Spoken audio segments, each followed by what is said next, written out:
vez que revisen el tablón, ahí están las fechas definitivas de los parciales hasta el examen final y también la fecha de presentación del proyecto que les vamos a entregar en los próximos días.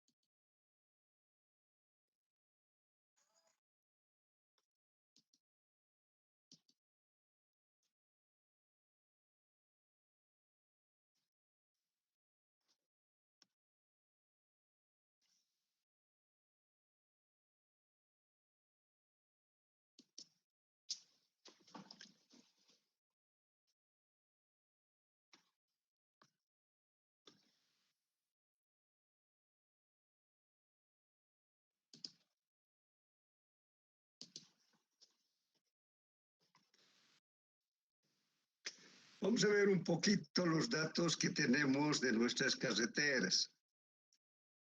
Tenemos carreteras divididas en tres partes, la red fundamental, la red departamental que está a cargo de los servicios departamentales de caminos, la red fundamental a cargo del ABC y la red municipal está a cargo de las alcaldías de cada sector.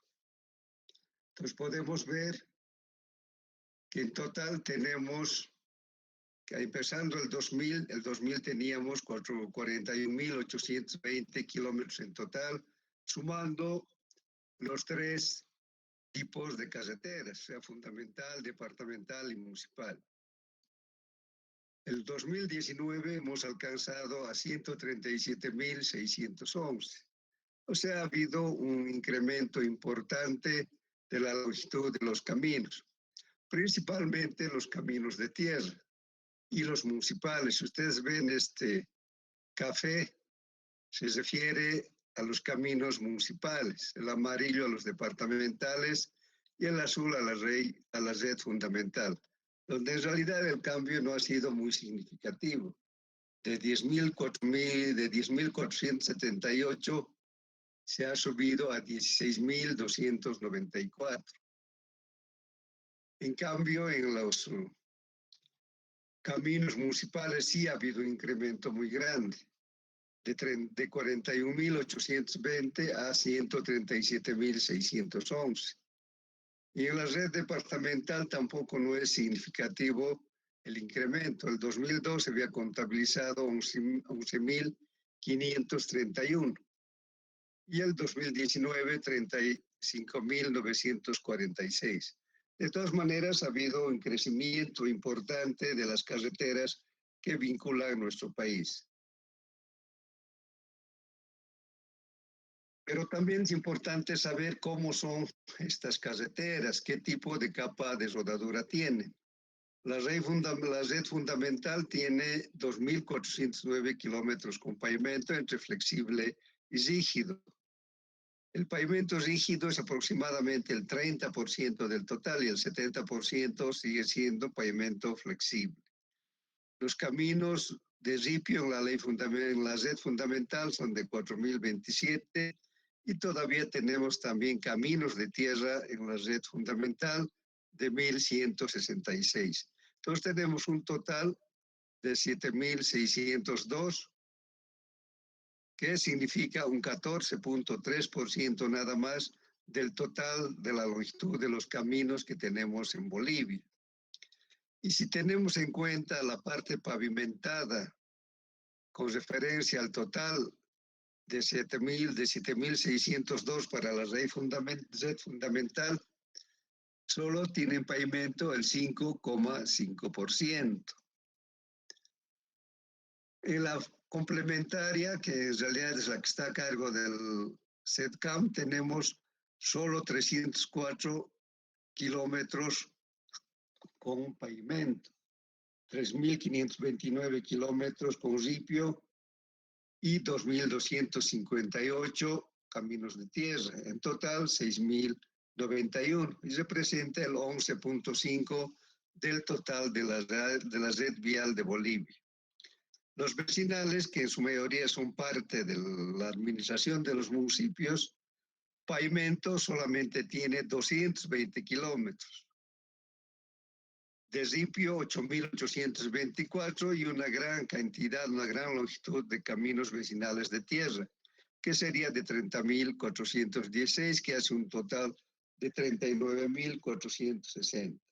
Entonces, estos caminos vecinales representan el 74.2% de toda la red vial nacional. Entonces, vemos que el 5.5 tiene pavimento, el 30.8 es de ripio y el 63.7 es de tierra. Entonces, esto nos da una idea del trabajo que todavía queda por hacer en nuestro país. La idea sería que al menos el 60% de las carreteras sean pavimentadas, ya sea con pavimento flexible y actual de acuerdo a la normativa con pavimento rígido. Entonces, la fundamental y la complementaria al menos deberían tener pavimento. Entonces, todavía queda un largo camino para seguir en la construcción de vías en nuestro territorio. Si tienen alguna duda, alguna inquietud.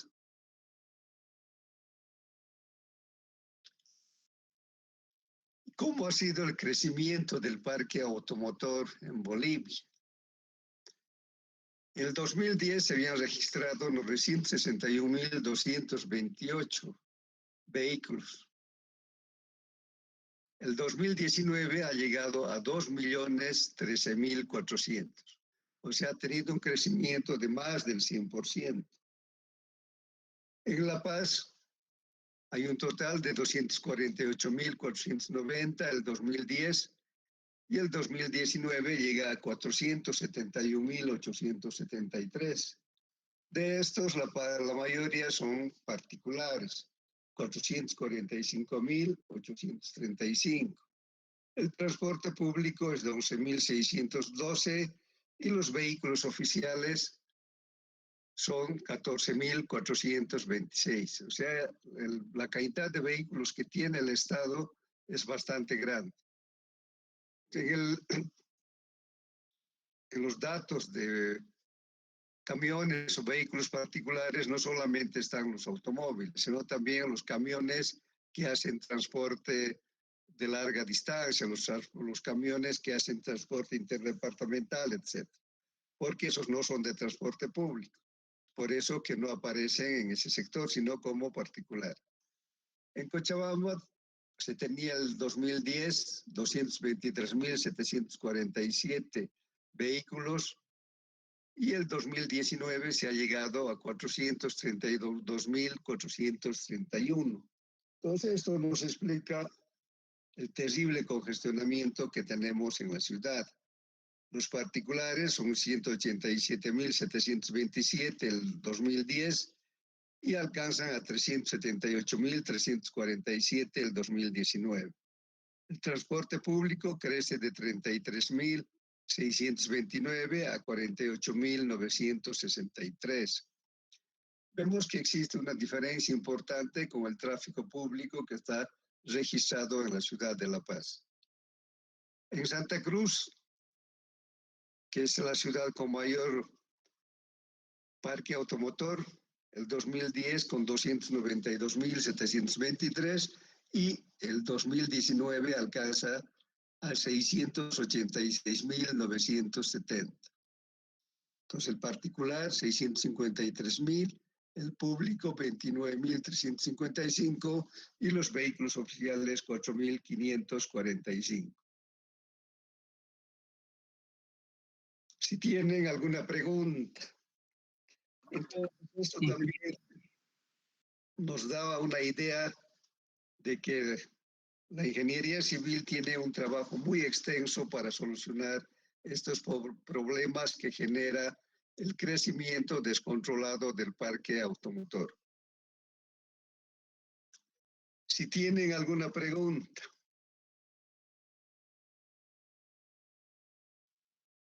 Nada. Vamos a ir a lo que es más pertinente a lo nuestro. En todo el semestre, en realidad, lo que vamos a saber han de ser proyectos de pavimentos, tanto de pavimentos carreteros como de pavimentos urbanos. Entonces tenemos que preguntarnos qué es proyectar un pavimento y para qué se realiza. Proyectar un pavimento no solamente es aplicar un método o un software para determinar los espesores, de acuerdo al tráfico y a las cargas. Si alguien quiere hablar.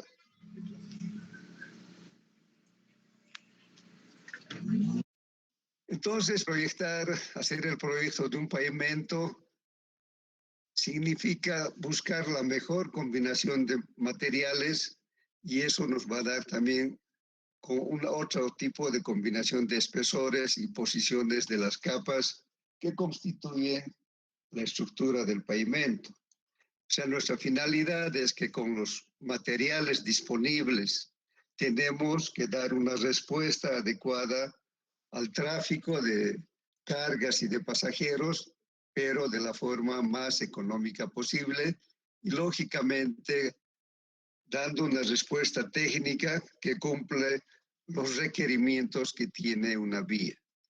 Entonces, en lo que se refiere a materiales, podemos hablar desde materiales triturados que utilizamos en las capas base, en las carpetas, los materiales clasificados que normalmente utilizamos en las subbases, pero también si nosotros queremos mayores resistencias y mayores tiempos de durabilidad, podemos recurrir a capas estabilizadas, materiales granulares estabilizados con asfalto o puede ser estabilizados con cemento Portland. En las subbases podíamos utilizar mezclas de suelo-cemento o mezclas de suelo-cal, dependiendo de las condiciones que tiene la subrasante. Si nuestro suelo natural es de contenido arcilloso, lógicamente tenemos que hacer un tratamiento para disminuir el índice de plasticidad y para disminuir el efecto de las arcillas, que son muy negativas para el comportamiento del pavimento. Entonces, uno de los medios para mejorar el suelo ha de ser construir capas de suelo cemento o, dependiendo si es posible, a un menor costo, capas de suelo cal. Entonces vamos a hacer un estudio que por una parte nos dé una respuesta correcta a los requerimientos de las cargas, pero también una respuesta que esté dentro de las posibilidades económicas que tiene ya sea el contratante o el Estado. Una cosa que de principio debemos tener en mente es que si nosotros hacemos un proyecto de un pavimento, en general de una carretera, necesariamente este proyecto tiene que incluir especificaciones técnicas. Esto es una cuestión esencial y no se puede desprender del proyecto. Los que hacemos proyectos tenemos la ventaja de que podemos adoptar valores, porque no tenemos los valores reales del suelo, no sabemos exactamente de dónde van a salir los materiales para la subbase, para la base, etc. Entonces nosotros damos valores. Por decir, para la subbase podemos adoptar un CBR de 30%, para la capa base por ahí un CBR de 90%. Entonces, si el constructor no sabe lo que nosotros hemos utilizado para el diseño, él va a buscar los materiales que sean más baratos. Entonces, solo le va a interesar hacer espesores. Entonces, para que los espesores que se construyen de acuerdo al diseño tienen que construirse respetando las especificaciones técnicas. Si no, podría salir cualquier cosa. Si nosotros hemos establecido que la subbase tenga un CBR de 30, si no le decimos al constructor, tu subbase tiene que tener un mínimo de CBR de 30%, él por ahorrar puede poner un CBR de 20. Entonces, para ese control están las especificaciones técnicas. Hay varias cosas que vamos a definir durante la ejecución del proyecto. Los únicos datos que tenemos claros para hacer el diseño del pavimento son el tráfico, que necesariamente tenemos que sacar un tráfico actual de la vía que estamos estudiando. Y el otro dato de partida imprescindible ha de ser el estudio de suelos de la subrasante. Entonces, solo esos dos datos son los que vamos a tener al empezar el estudio. Lo demás, para las capas que ya están encima, vamos a ir adoptando valores, tanto para la subbase, para la base y para la carpeta. Pero esos valores que adoptamos están respaldados por una especificación técnica. Si tienen preguntas. Entonces, cuando hacemos el diseño de un pavimento, tenemos que tener en cuenta los materiales disponibles. No podemos utilizar un material que no existe en el medio, porque eso daría lugar a un costo demasiado alto. Por ejemplo, si nosotros estamos en Pando, que es un departamento que tiene muy pocos agregados, hay muy poco material pétreo, porque todos son arcillas y arcillas consolidadas, o sea, materiales lateríticos. Entonces, sabemos que si hacemos un proyecto de pavimento en cobija, por ejemplo, que las gravas y las arenas para el pavimento van a venir desde la República del Brasil, de un lugar fronterizo que está creo que a unos 60 kilómetros de la frontera. Entonces, traer esos materiales al territorio boliviano sigue el mismo procedimiento que cualquier otro material, cualquier insumo tiene que ser supervisado por la aduana, tiene que pagarse los impuestos de ingreso al país, etc. Entonces, si nosotros podemos disminuir el uso de los materiales pétreos, en este caso tenemos que hacerlo. A nosotros nos va a resultar, en este caso particular, utilizar un suelo cal o un suelo cemento para la subbase y solo utilizar materiales pétreos en la carpeta y en la capa base. También podemos tener lugares como en el Chaco, por ejemplo, donde tenemos materiales pétreos de muy alta calidad. Entonces, hay canteras que podemos encontrar materiales que tienen un desgaste apenas del 20-25%. Eso nos muestra que son materiales muy resistentes. La especificación normalmente permite un desgaste entre 40 y 45% cuando estos materiales son sometidos al ensayo de Los Ángeles en el equipo que está diseñado para este ensayo, la máquina de Los Ángeles. Entonces, teniendo en consideración ese tipo de material, que por otra parte es un material muy difícil de producir, podemos hacer una mezcla de ese material de cantera con un material de río para que el costo de producción no sea muy alto, porque triturar un material con un desgaste solo del 20% ha de ser demasiado complicado y ha de generarse un desgaste muy rápido de las muelas de la chancadora. Entonces, viendo lo que podemos disponer en el medio, podemos hacer una combinación de materiales sin degradar la calidad de la obra. Otro tema que no debería considerarse, pero que en la realidad sí se lo hace, son las restricciones presupuestarias. Entonces, normalmente en un país del tercer mundo como el nuestro, el dinero nunca sobra y la mayor parte de las veces se construyen proyectos con dineros que vienen de afuera. Cualquier zona que preste, cualquier país que preste dinero pone condiciones. Hasta hace algunos años los principales financiadores eran los brasileños. Entonces, ¿qué nos decían los brasileños como condición? Que deberíamos utilizar asfalto brasilero, planchas metálicas para alcantarillas de industria brasilera, que deberíamos contratar a una empresa brasilera, que los equipos debían venir del Brasil, etc. Entonces aquí nos están imponiendo condiciones para poder acceder a un presupuesto que permita la construcción de la obra. Actualmente, ustedes saben que la mayoría de los proyectos desde hace algunos años está a cargo de la República Popular de China, porque el Brasil y los países vecinos también ha llegado la crisis y no tienen recursos como para financiar proyectos en otros países. Entonces, la China, que es un monstruo económico, está invirtiendo en todos los países, especialmente en los del tercer mundo. De esa manera nosotros tenemos, la mayoría de los proyectos son con financiamiento chino. Y si ustedes ven, por ejemplo, tenemos muy cerca en el Sillar, es una empresa china la que está haciendo esa doble vía que va a salvar los problemas que existen en esa zona. Entonces, ¿qué nos han impuesto ellos? Que la parte de equipo que ellos consideren necesario lo van a traer de la China.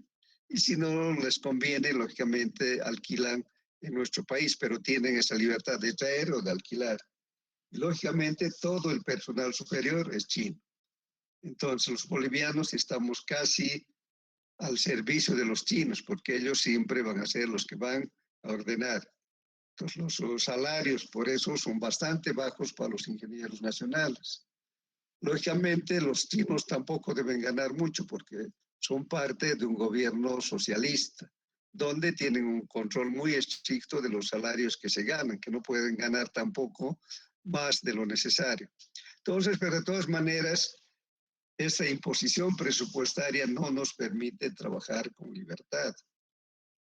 Entonces, necesariamente, cuando hacemos el proyecto, tenemos que considerar estas limitaciones que podemos tener en el financiamiento. Tenemos que ver también las restricciones operacionales y logísticas. Esto principalmente tiene que considerarse muy en detalle si estamos reconstruyendo un camino que ya existe y que estaba en servicio. Entonces, no es posible cerrar totalmente una vía por periodos largos. Entonces, lo que se hace, o como están haciendo, o como lo han hecho hasta ahora en el Sillar, es generar horas de cierre y luego dar paso libre.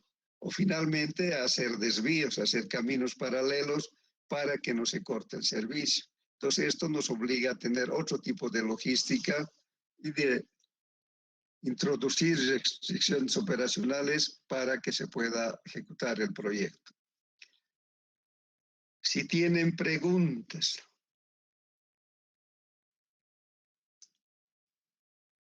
Un tema importante es el tráfico previsto durante el periodo de diseño.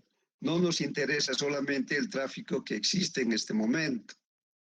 Nos interesa el tráfico que va a circular durante la vida útil del pavimento.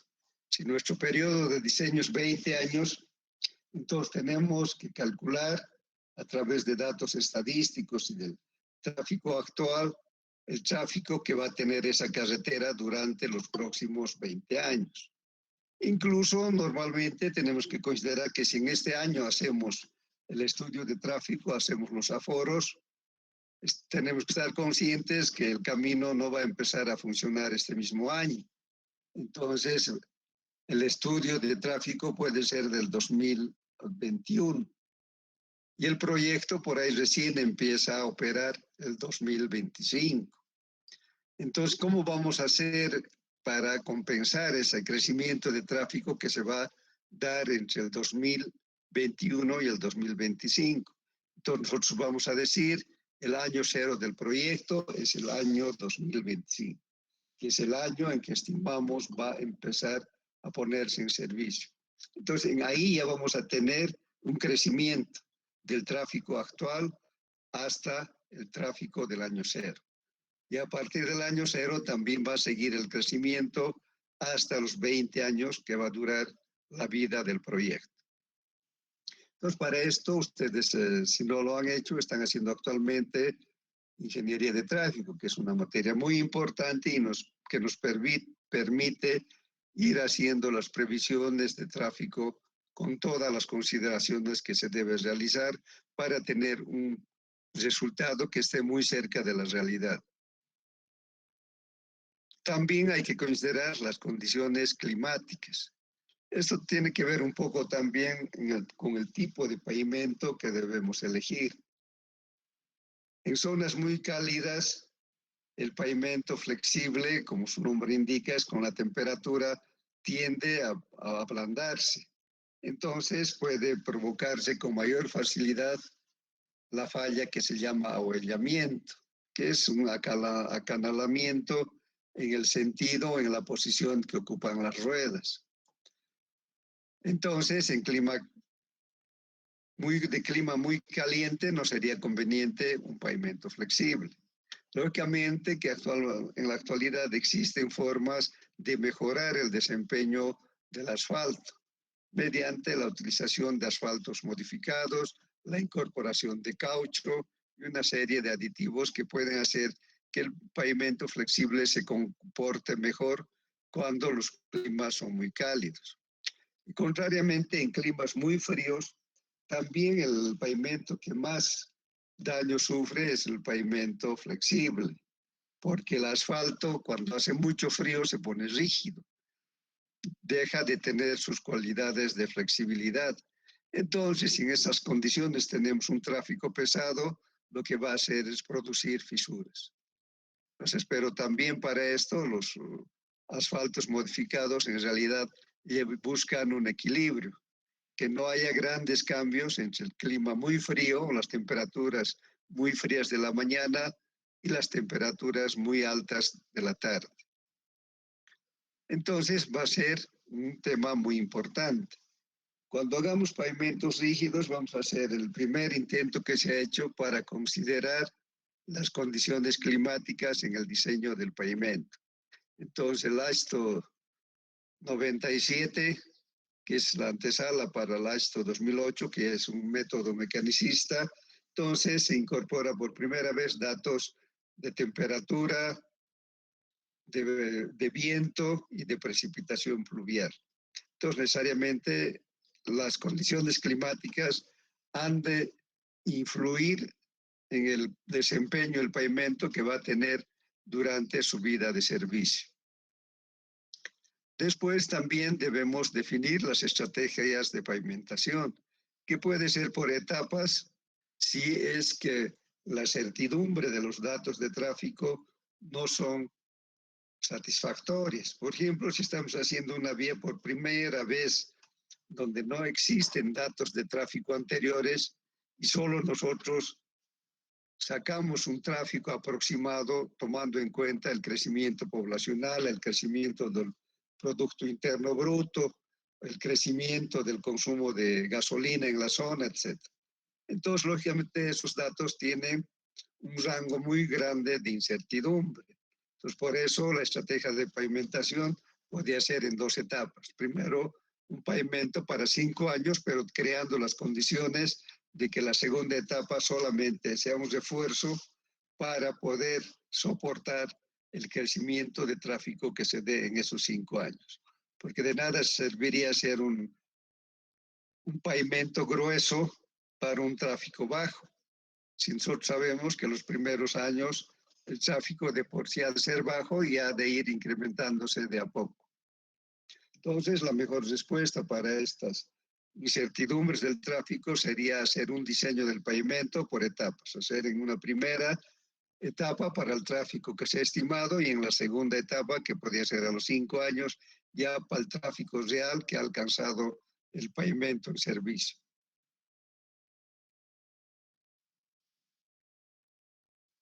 Si tienen preguntas.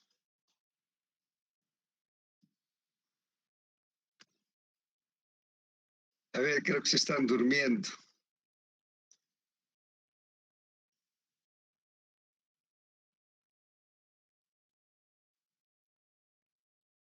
A ver, ¿quién quiere hablar voluntariamente? Ingeniero, buenas tardes. Buenas tardes. Y una consulta, ¿y el pavimento rígido, para qué tipo de clima sería lo ideal? ¿Y para qué tipo de carreteras? No sé. Me olvidé de decir, el pavimento rígido en realidad responde de buena manera a todos los climas. O sea, el hormigón es un material muy noble, ¿verdad? Cuando está bien construido, se ha fraguado en buenas condiciones, el pavimento rígido ha de responder tanto a las cargas como a las condiciones climáticas. El único cuidado que hay que tener con el pavimento rígido es la etapa de fraguado. Si hemos construido el pavimento, digamos, hoy día, y en la noche tenemos temperaturas demasiado frías, entonces sí, antes de que entre en servicio van a aparecer fisuras. Pues, lógicamente, si hay la posibilidad de que se den temperaturas muy frías, lo que hay que hacer es proteger, ¿no? Ya sea a través de frazadas, colchones, paja, etcétera, ¿no? Dependiendo del lugar donde nos encontremos. Y lógicamente también en el proceso de fraguado va a tener una incidencia negativa la temperatura, especialmente los rayos de sol directos. Pero para eso, inmediatamente que se pueda pisar el pavimento sin dejar huella, lo que hay que hacer es aplicar un antisol. O sea, el de la línea sí que es una pintura que normalmente es de color blanco y se pinta, es una capa impermeable que va a hacer que la humedad que tienen las losas no salgan hacia afuera y además que los rayos ultravioleta no perjudiquen al fraguado del hormigón. Pero este proceso normalmente va a durar 3 días, de 3 a 7 días. Si hemos logrado vencer esa época, el pavimento ha de funcionar muy bien. Lógicamente, como toda obra, tiene que tener un control de calidad muy estricto. Entonces, aquí, repito otra vez, tiene que haber un pliego de especificaciones técnicas que permita que el supervisor realice un control adecuado. Sobre el pavimento rígido, podemos decir que desde el 2019 está vigente una normativa gubernamental que dice que por lo menos en la red fundamental, en los caminos importantes, las vías tienen que ser diseñadas con un pavimento rígido. ¿Por qué saque esta disposición el gobierno? Lo que pasa es que en Bolivia, tal vez sin un estudio económico adecuado, se han hecho muchas fábricas de cemento. Si ustedes se ponen a contar las fábricas que tenemos, donde prácticamente tenemos casi en todos los departamentos. Tenemos en La Paz, en Oruro, en Cochabamba, en Sucre, en Tarija, en Santa Cruz tenemos 2. Y también tenemos una planta de cemento en construcción en el departamento de Potosí. Entonces, la cantidad de obras que se tiene no llega a consumir toda esta producción. Entonces, lo que pasa es que las plantas han empezado a trabajar reduciendo su capacidad, producen menos de lo que puede producir la planta. Lógicamente, en esta época de pandemia, esto se ha ido también de manera alarmante, ha ido disminuyendo. Ustedes saben, una de las cosas que han optado las cementeras es vender hormigón preparado, que tiene sus ventajas tanto técnicas como económicas. Pero si ven en Cochabamba, pues, si se fijan los camiones mixer que circulan, van a ver que al menos hay 8 empresas que venden cemento hormigón preparado. Las primeras Redimix y Cobos, pero ahora tenemos Campero, creo que Compacto y no sé qué otras empresas, ¿no? Entonces, una de los fines fundamentales de esa determinación gubernamental es poder dar trabajo a las plantas de hormigón, a las plantas de cemento, que realmente generan, que se constituyen en una fuente de trabajo. El otro tema que se debe considerar en el plano económico es que cuando hacemos vías de pavimento flexible, nosotros necesariamente importamos el asfalto. El asfalto es un material que viene como un residuo en la industrialización del petróleo. El petróleo que nosotros tenemos es demasiado liviano, principalmente tiene gas. Tiene gas, y luego se puede sacar algo de gasolina, tal vez un poco de diésel. Incluso ya los aceites en su mayoría vienen de afuera. Entonces no tiene la borra, el asfalto es la borra de un pozo petrolífero, es lo que queda después del proceso de refinación del petróleo. Entonces, como nuestro asfalto es liviano, nuestro petróleo es liviano, no tenemos asfalto. Entonces, necesariamente tenemos que comprar el asfalto, ya sea de Perú, de Venezuela, del Brasil. Y extrañamente, también Chile vende asfalto, pero Chile no tiene un solo ni un solo pozo petrolífero. Entonces, la pregunta es cómo nos venden asfalto si ellos no tienen petróleo. Entonces, lo que pasa es que ellos, como están en la costa, tienen contratos con los países petroleros del Oriente. Entonces, ¿qué hacen? Ellos compran el petróleo en bruto, el petróleo crudo, y lo transportan en barcos petroleros hasta las refinerías que se han instalado en Chile. Entonces, en Chile se procesa el petróleo, viene en bruto, entonces de ahí ellos sacan gasolina, diésel, aceites y al final tienen el subproducto que es el asfalto. Y ese asfalto también tiene que tener un proceso de industrialización para que pueda ser útil en la construcción de pavimentos. Entonces, esa también es una parte negativa, digamos, para el pavimento flexible, porque la plata que utilizamos para comprar el asfalto sale del país. En cambio, si compramos cemento, estamos garantizando que esa planta siga funcionando, que siga dando trabajo, que es una planta que paga impuestos, etc. Pero también, de acuerdo a las restricciones presupuestarias, en algunos casos vamos a seguir construyendo pavimentos flexibles de acuerdo a las condiciones de los préstamos.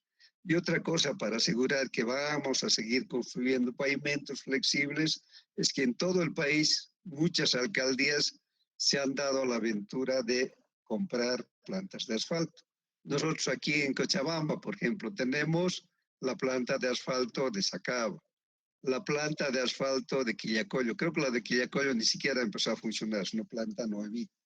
La de Sacaba es una planta muy buena que tiene muy poco uso, ya tenía una inversión de más de $1 millón. Tenemos la planta del SETCAM, que está instalada en Punata. Después se tiene la planta del gobierno municipal y además de las plantas de asfalto de empresas privadas. Entonces no van a desaparecer de la noche a la mañana estas plantas. Entonces esto quiere decir que vamos a continuar utilizando pavimento flexible. Además tenemos que tener en cuenta que hemos dicho casi el 70% de las vías pavimentadas son pavimento flexible. Entonces por muchos años se va a seguir haciendo el mantenimiento de estas vías porque no se las puede abandonar hasta que llegue un momento de deterioro que la solución ya no va a ser ponerle un refuerzo de pavimento de carpeta asfáltica, sino la solución va a ser poner unas losas de hormigón de cemento Portland para prolongar su vida útil. Si tienen otras preguntas. Ingeniero, buenas tardes. Buenas tardes. Una consulta. En los asfaltos modificados en nuestro medio, ¿cuáles tenemos?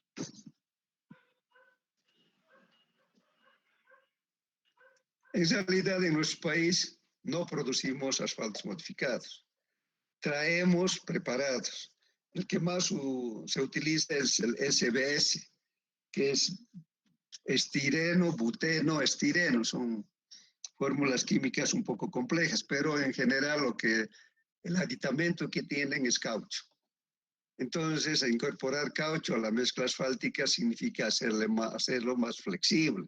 Entonces, ha de responder mejor cuando hay una temperatura muy alta y también ha de responder mejor si hay una temperatura muy fría. Entonces, el hecho de que nosotros no producimos asfalto también es un inconveniente para tener nuestra propia planta de modificación de asfaltos. Entonces, hasta ahora lo que se está haciendo es ser de Perú, de Chile o del Brasil ya asfaltos modificados. Entonces, en el mercado tenemos dos tipos de asfalto, el asfalto convencional y el asfalto modificado, que existe una serie de tipos de modificación. En el laboratorio de pavimentos estamos trabajando ya desde hace varios años en hacer asfaltos modificados, incorporando caucho. Hemos hecho otro proyecto incorporando polietileno picado, o sea, las bolsas que viene la leche PIL, por ejemplo. O también utilizando plásticos, como son los envases de los refrescos, también de la misma leche, etc. Entonces, hay formas de hacer, pero en nuestro país lo que estamos haciendo es todavía a nivel de investigación, a nivel de las universidades, porque la limitación que siempre va a haber es que no tenemos nuestro propio asfalto. Entonces la idea, hay una empresa que se llama Swiss Contact que está financiando obras para mejorar el medio ambiente. Ellos son los que nos financian a nosotros también para hacer trabajos de investigación. Entonces, ¿cuál es su interés de ellos en realidad y cuál es la relación con el medio ambiente? Lo que ellos han empezado un proyecto para poder reutilizar los neumáticos de los camiones y de los autos. Si ustedes se fijan, hay miles de toneladas que cada año se juntan de las ruedas desechadas. Si actualmente uno va ante un gomero y le pide que le cambie una llanta y después uno, como no sabe qué va a hacer con la llanta, le dice, te lo dejaré. Y él responde, no, llévatelo nomás, ¿y qué voy a hacer con esa llanta? Entonces, antes, en cambio, sí, utilizaban incluso en hacer plantas de abarques, etc. Pero ahora es tan grande la cantidad de neumáticos desechados que ya no alcanza para esos pequeños trabajos artesanales. Entonces han empezado a organizarse empresas que muelen el caucho de los neumáticos. Lógicamente es un proceso bastante complicado porque primero tienen que quitarle el acero que tienen las llantas, tienen un refuerzo normalmente, especialmente los de camiones pesados tienen un refuerzo de acero. Entonces tienen que separar el acero, también tienen algo de algodón, hay que separar el algodón y luego recién se puede trabajar en la molienda de los neumáticos. Este proceso en realidad se hace a temperaturas demasiado bajas, deben bajar por ahí a 500 grados bajo cero para que el caucho se ponga totalmente rígido y en esas condiciones se pueda moler. Ustedes saben, el caucho es muy flexible. Si nosotros aumentamos la temperatura, se va a derretir. Entonces, por eso es que en estas plantas trabajan con temperaturas muy frías. En Cochabamba creo que tenemos la empresa Mamut, que ellos principalmente están trabajando con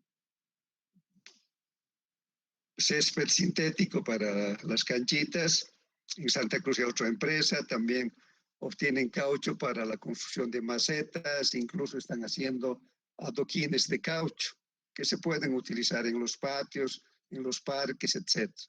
Y otra de las aplicaciones es este caucho molido de acuerdo a una especificación y de acuerdo a una granulometría se pueda incorporar en el cemento, en el asfalto convencional, que es lo que nosotros tenemos. Esto es posible, pero para eso también tiene que haber una decisión política de los que administran las plantas de asfalto. Hace más de un año hemos intentado trabajar con la alcaldía de Cochabamba para que nos permitan hacer tramos de prueba, utilizando el asfalto convencional que ellos utilizan, pero más una adición de caucho en las condiciones que estamos estableciendo en el laboratorio. Pero normalmente ellos hasta ahora se han ido negando. En cierta forma tienen razón, porque estas plantas casi trabajan de manera continuada. Entonces se tendría que paralizar, tendría que detener el equipo, prácticamente hacer que se vacíe completamente y hacer una nueva cargada de asfalto convencional, ponerle el caucho y volver a funcionar. Y ese proceso no es tan fácil, no se puede hacer una mezcla directa. La planta de la alcaldía y la de Sacaba también tienen un elemento adicional donde se pone el caucho y va a ir entrando de a poco, ya de acuerdo a una temperatura controlada. Pero de todas maneras, si no logramos hacer eso, no logramos hacer tramos de prueba, el trabajo de investigación que se hace no tiene una respuesta en la práctica. Entonces, nos podemos decir que de acuerdo al laboratorio, funcionamiento, lo que sea, pero mientras no se haga eso en un tramo de prueba, no se puede asegurar. También se ha hablado mucho con la alcaldía de Sacaba, pero normalmente estas organizaciones son politizadas. Entonces, lo que más les interesa es llegar a los barrios, no importa en qué condiciones, y hacer sus trabajos. Pero en todo el mundo se está trabajando en eso, de darle utilidad al caucho que viene en los neumáticos, que a pesar de que estén gastados, sigue teniendo un costo, porque ha sido un caucho que además es un producto de la naturaleza. Entonces no lo podemos desechar así fácilmente. Entonces, una temporada ya hay por la zona donde está el botadero, había un depósito grande de neumáticos que la gente iba a botar ahí, a pesar de que no estaba permitido, pero seguramente iban y lo dejaban. Y alguien una vez ha producido un incendio muy grande de esos neumáticos que se habían acumulado ahí. Lógicamente, el quemar esos neumáticos es una afectación muy dañina para el medio ambiente. Entonces, esa sería la finalidad de utilizar asfaltos modificados. Si tienen preguntas, más preguntas para que no sigamos. Inge, buenas tardes. Sí. Esto de las modificaciones de pavimento, bueno, sería para pavimento flexible, ¿verdad? Sí. ¿Sería viable aquí en Bolivia? Ya que creo que últimamente solamente están haciendo pavimento rígido, ¿verdad? Incluso están reemplazando el pavimento flexible. O sea, en las cantidades que se requiere sí es viable, ¿no? Si ustedes ven, Cochabamba tiene varios millones de kilómetros cuadrados de pavimento flexible. Durante muchos años todavía se va a seguir haciendo el mantenimiento. Y para el mantenimiento también resulta muy útil utilizar asfalto modificado. Entonces, el funcionamiento de estas plantas que tenemos en todo Bolivia, solo aquí en nuestro alrededor hemos citado que tenemos como 5 plantas de asfalto del Estado. Seguramente adicionar además unas 5 plantas más de empresas privadas. Entonces, esas plantas no van a de pronto desecharse. Entonces, vamos a seguir seguramente los próximos 10 o 20 años todavía trabajando con pavimento flexible. No se puede cortar, decir hoy día, a partir de hoy no vamos a utilizar nunca más pavimento flexible. Lo que sí el gobierno está exigiendo que en la red fundamental ningún proyecto nuevo va a tener pavimento flexible, va a ser de pavimento rígido. Pero si en la red fundamental también vemos que la mayor cantidad de kilómetros actualmente tienen pavimento flexible. Y ese pavimento flexible hay que conservarlo hasta que llegue al final de su periodo de vida útil. Entonces sí, se va a seguir trabajando. Otras preguntas. Ingeniero, en los asfaltos modificados se ha visto que han implementado la cuestión de las partículas metálicas o de metales no ferrosos. ¿Es posible en nuestro medio? En realidad eso por ahí resultaría muy caro, pero lo que sí se está haciendo es incorporar a las mezclas de hormigón de cemento Portland, ¿no? O sea, para el pavimento rígido. Entonces, actualmente Macaferri y alguna otra empresa importa filamentos de acero, que son unas partículas pequeñas que tienen una cierta forma y un cierto espesor. Entonces, haciendo un buen diseño, se incorpora este material a la preparación del hormigón, del concreto. Lógicamente, los resultados han de ser más satisfactorios, ha de tener menor posibilidad de fisurarse porque estos filamentos hacen que las partículas del hormigón se mantengan unidas. También están importando aditivos plásticos que tienen más o menos la misma forma y tienen la misma finalidad. Lógicamente eso se podría incorporar también a pavimentos flexibles y a pavimentos rígidos. Entonces, un poco de utilizar estos elementos de acero en pavimento flexible puede ser no muy conveniente porque el acero es totalmente rígido y el pavimento de concreto asfáltico por esencia es flexible. Entonces, por ahí le daría una rigidez que no se quiere del pavimento rígido, del pavimento flexible, sino que más bien se pretende que mantenga en cierto nivel su flexibilidad para responder mejor al efecto de las cargas, etc. Entonces, para ese caso, para los pavimentos flexibles, lo que más se está utilizando han de ser aditivos en base a caucho. Del pavimento rígido, sí, se pueden utilizar y se están utilizando actualmente, al menos a nivel de investigación. Aquí en el laboratorio de nuestro también se han hecho un par de proyectos de pavimento rígido utilizando estos filamentos de acero, que la empresa Macaferri gentilmente nos donó. Actualmente también tenemos una tesista que está trabajando con pavimentos rígidos, justamente en base a varios tipos de aditivos que actualmente se tienen en nuestro medio. Si hay más preguntas. Ingeniero, disculpe, ¿y hay algún aeropuerto en Bolivia que tenga pavimentos rígidos toda su pista? En Bolivia hemos tenido muy buenas experiencias en pavimentos rígidos en aeropuertos. Uno de los ejemplos más clásicos es el pavimento del aeropuerto Juan Azurduy de Padilla, que ahora ya no está en servicio. Ha sido la primera pista que se ha hecho con pavimento rígido y ha logrado sobrevivir más de 40 años. Actualmente todavía sigue en uso porque por la relación que existe del gobierno con los militares, ese aeropuerto les han cedido a los militares, entonces ahí hacen operaciones militares. Entonces es una experiencia muy buena de un pavimento rígido en las estructuras de los aeropuertos. El Juan Azurduy de Padilla, todo es de pavimento rígido, pista, calles de rodaje y plataforma.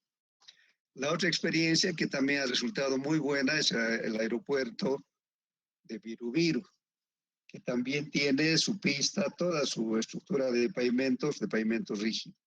Esto está en servicio desde 1985 más o menos. Tal vez un poquito antes, el 82 creo que han entrado en servicio. Y hasta ahora sigue muy bien. Ustedes fíjense la cantidad de años que han pasado, ha sobrepasado los 30 años y está en servicio. Lógicamente que en aeropuertos, a diferencia, digamos, de las carreteras, existe un control de calidad muy estricto, porque no se puede permitir que en una pista de aterrizaje exista fallas. No importa que sea flexible o sea rígido. En una carretera, cuando se produce un bache, cuando más habrá una protesta del chofer y por ahí la rotura de algún amortiguador, pero nada más que eso. En una pista sería grave. Por eso es que a pesar que se utilizan los mismos materiales, los mismos procedimientos de dosificación del hormigón, el mismo método de diseño de la mezcla asfáltica, la única diferencia es el control de calidad. Igual en pavimentos flexibles se tiene experiencias muy buenas que han superado los 30 años. El aeropuerto de Tarija, el aeropuerto de Cochabamba, las dos pistas de Cochabamba son de pavimento flexible. La pista antigua, lógicamente, ya ha pasado los 45 años y la pista nueva, que también es de pavimento flexible, también tiene más de 30 años. Entonces, eso nos muestra que mucho depende del control de calidad. En general, en los aeropuertos, todas las plataformas son de pavimento rígido, debido a que el pavimento flexible sufre daño cuando hay derrames de combustible, de aceites, etc. Y en una plataforma de aeronaves, como se carga y combustible, inevitablemente ha de haber algunas gotas de combustible que caen al piso.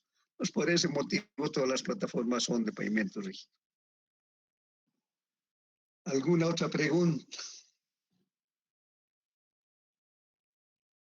Ingeniero, oí que a la base o subbase se le suele añadir polímeros, como usted mencionó, de plástico para mejorar sus propiedades. ¿Eso se hace en Bolivia? No, a la subbase sería muy caro. Creo que no existe una práctica. Lo que se hace en las subbases es incorporar cal o incorporar cemento o hacer estabilización con asfalto.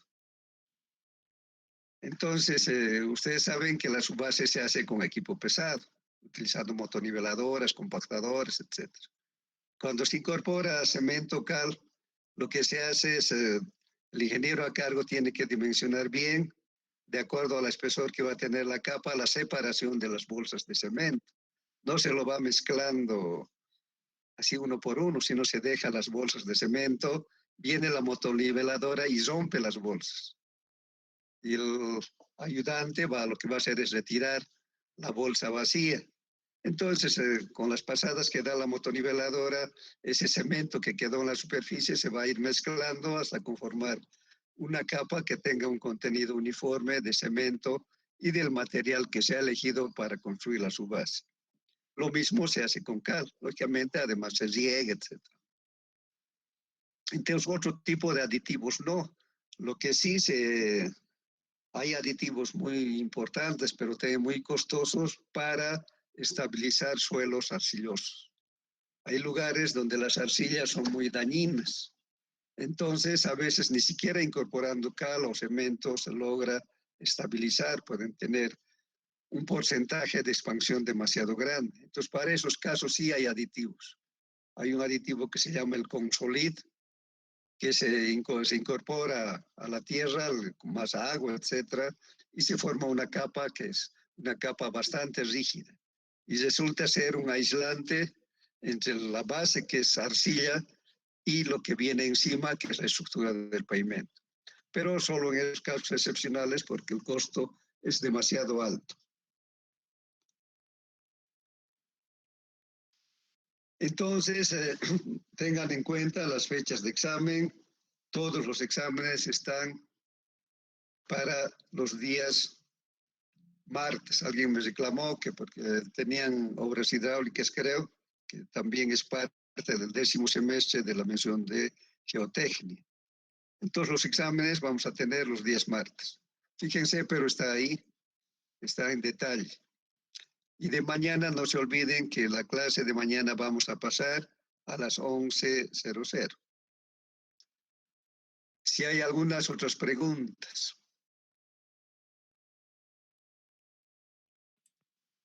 Buenas tardes. Ingeniero, Sí, adelante.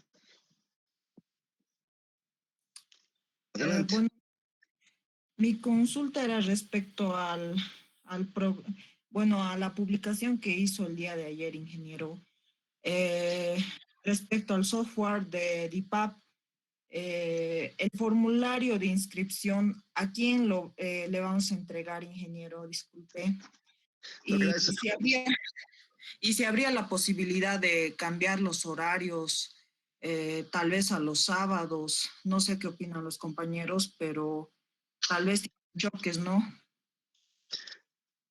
Bueno, lo que yo les he publicado ayer es un pedido que me han hecho los del Instituto del Cemento y el Hormigón. Este es un curso muy bueno. Yo pasé hace varios años, en realidad he llevado 2 veces, porque la segunda vez nos invitaron gratis a los 2 docentes que damos carreteras. Entonces, este es un curso que es independiente de lo que hablamos anteriormente. En este curso les van a dar un texto que es una traducción muy buena de la guía AESTO 1993, una traducción muy bien hecha.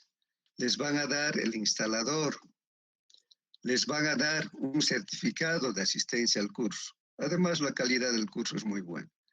Ustedes, si se han fijado, tiene 2 partes. La primera parte es para el diseño de pavimentos nuevos y la segunda parte es para el diseño de recapamientos, tanto sobre pavimentos flexibles como sobre pavimentos rígidos. Si ustedes pueden hacer el sacrificio de pagar esto, porque no es gratis. Si ustedes han visto, si solo hacen el primer curso de pavimentos nuevos, vale 300. Y si ustedes hacen los 2 cursos, los pavimentos nuevos y los recapamientos, vale 500. Entonces, este curso no podemos alterar en nada, porque es un curso que da a nivel nacional y donde participan en su mayoría ingenieros civiles ya titulados. Pero eso no quita que ustedes, si se animan, puedan ingresar y puedan participar del curso. Entonces, parece muy importante.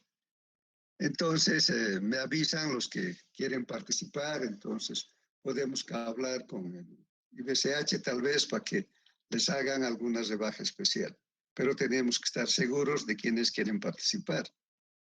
Entonces, piénsenlo hasta mañana, porque este curso empieza el lunes. Entonces, creo que es lunes, martes, miércoles, jueves, viernes incluso. Entonces, por la disponibilidad de tiempo de sus técnicos, no se puede cambiar las fechas ni los horarios. Y además, como es un curso a nivel nacional, incluso internacional, ¿no? Ustedes, en estos cursos del IBCH participan muchos ingenieros, principalmente del Perú, porque han visto la calidad que tienen los cursos. Entonces, piénsenlo y me avisan. Lógicamente, los que no pueden acceder, digamos, a este curso, pasado este curso, les vamos a pedir otra vez que nos vendan el software al precio que nos han vendido antes. Pero si tienen la posibilidad económica, sería bueno que lo hagan. Por lo menos, si ustedes hacen el primer curso de pavimentos nuevos y reciben el texto, porque en el texto están los dos pavimentos. La segunda parte pueden desarrollar conmigo, todo lo que corresponde al recapamiento de pavimentos antiguos. Entonces, al menos sería bueno que hagan el curso para el diseño de pavimentos nuevos, que igual les van a dar el software, en el software están las dos cosas, no viene separado. Desde que hagan el curso para pavimentos nuevos, ustedes van a tener el software para hacer el diseño de las dos cosas. Van a tener el texto también para el diseño de ambos trabajos. Entonces piénsenlo y me avisan mañana. Y para los que no tienen la capacidad económica, va a seguir en pie esa gestión que vamos a hacer. Lógicamente ahora tenemos que esperar a que termine el curso y decir que por limitaciones económicas no han podido participar y que nos den nomás el software como antes. Si tienen alguna pregunta al respecto.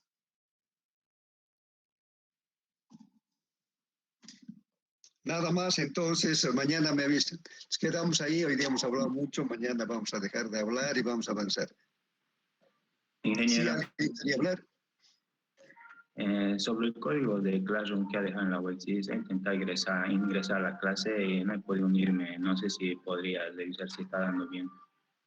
No, ese código, lamentablemente, recién me he dado cuenta que no es conveniente usar, porque pueden entrar estudiantes antes que yo.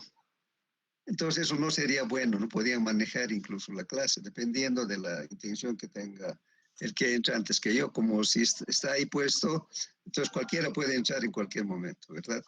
Entonces vamos a seguir nomás con la publicación que yo voy a hacer del enlace. Es que en mi caso el enlace no me llega de la clase, digamos. ¿Por qué? Es que no me pude unirme a la clase de Classroom. Yo utilicé el código para unirme y no se puede. Pero ¿y cómo te has inscrito? No sé, porque la plataforma obligatoria es el caso. Sí, está el código en la Wexis, pero no puedo unirme a la clase de Classroom, digo, con un código. Pero el código de materia aparece en el caso, para el caso. Sí, por eso ese código no está dando, creo, no sé. No, si todos tienen ese código, por eso acceden a la materia y luego al enlace de cada clase. Eso estaba preguntando.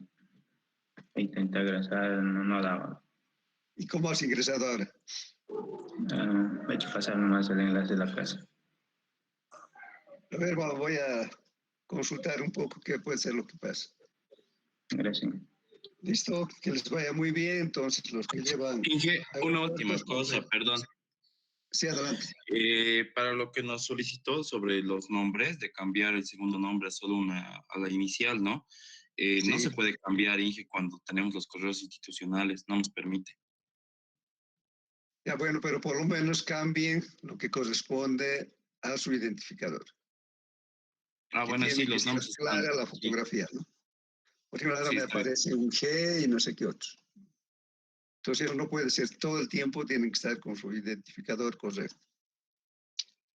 Ustedes ya saben que esto vamos a controlar desde la próxima semana. Entonces, que les vaya bien, buenas tardes y nos vemos dentro de unos momentos.